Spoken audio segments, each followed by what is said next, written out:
And now we're getting to hear that AIADMK Chief Jayalalithaa has filed the nomination papers from R K Nagar constituency, and these are the visuals that we are getting to you now. Jayalalithaa there, arriving at her constituency R K Nagar, and she is going to be filing her nomination papers. In fact, it's not her only. Even the DMK Chief Karunanidhi would be filing his nomination papers today as well.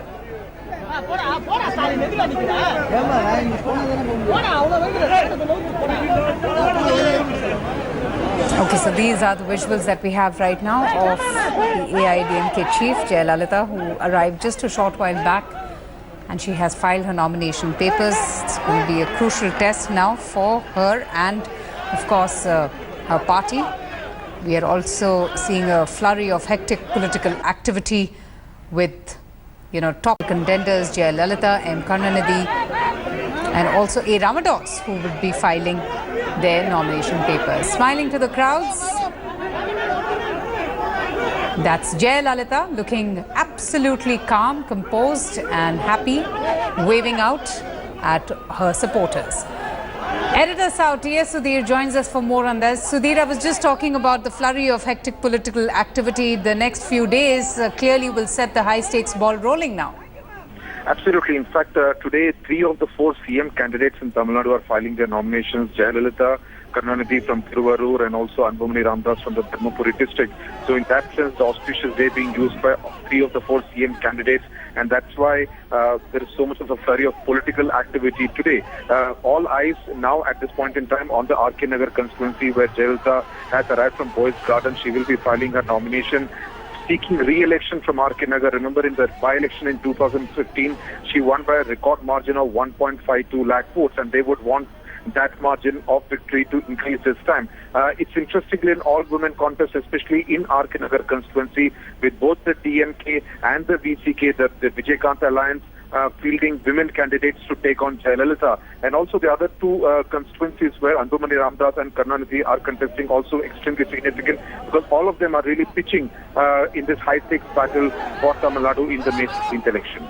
Absolutely. Her arch rival Karunanidhi will also be filing his nomination papers in Thiruvarur. Tell me something in a nutshell, Sudhir.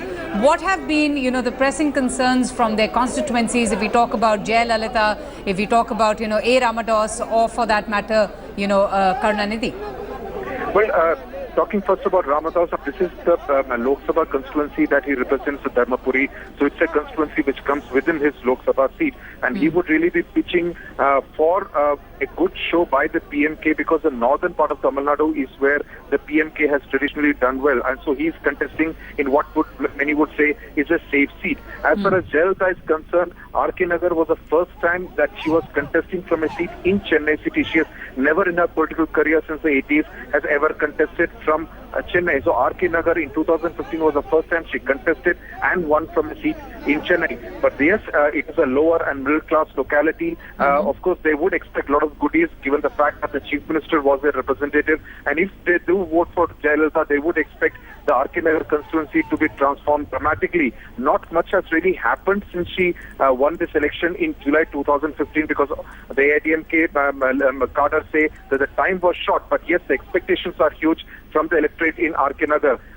Karunanidhi, many would say, is probably fighting his last election. In fact, when he launched his election campaign on Saturday, there were a lot of emotional scenes from the DMK cadre, because 92 they see him as for the last time probably leading the campaign of the DMK in an election. So in that sense, 3 rather contrasting election campaigns that we are seeing of the 3 CM candidates in Tamil Nadu. In fact, speaking of those goodies, Jayalalithaa is known to have given away quite a lot of freebies, isn't it? Especially to Radhakrishnan Nagar constituency. Yes, she has launched a whole lot of schemes, including classrooms, including schools, and those kind of effects. But there are people within her constituency we were speaking to who say that there are not any Amma canteens in that constituency, and they would really like that kind of a freebie, like that kind of a subsidized scheme to be launched in that constituency. So probably those are the voices that Jayalalithaa will have to listen to. But yes, within the all-women contest that R K Nagar is likely to see, Jayalalithaa obviously, for obvious reasons, starts as the favourite. But yes, it's going to be a difficult and uphill task for the AIADMK, given the fact that the DMK and the other parties in the opposition are really launching a campaign against Jayalalithaa. The fact that she has been hopping from place to place in an helicopter, whereas Karunanidhi has chosen to take the train route. Vijaykanth is traveling by road. So in that sense, all those kind of verbal dynamics really coming into play. Jayalalithaa being seated on a stage, all the MLA candidates being seated at a level below her. So those are really the talking points at one point when we travel through Tamil Nadu as part of this election campaign. Absolutely. For now, Sudhir, thanks so much for joining us. Little Master Sachin Tendulkar has turned 43 today, and he celebrated his day by playing cricket with school children at the MIG Cricket Club. The children who are fighting cancer expressed their wish to play.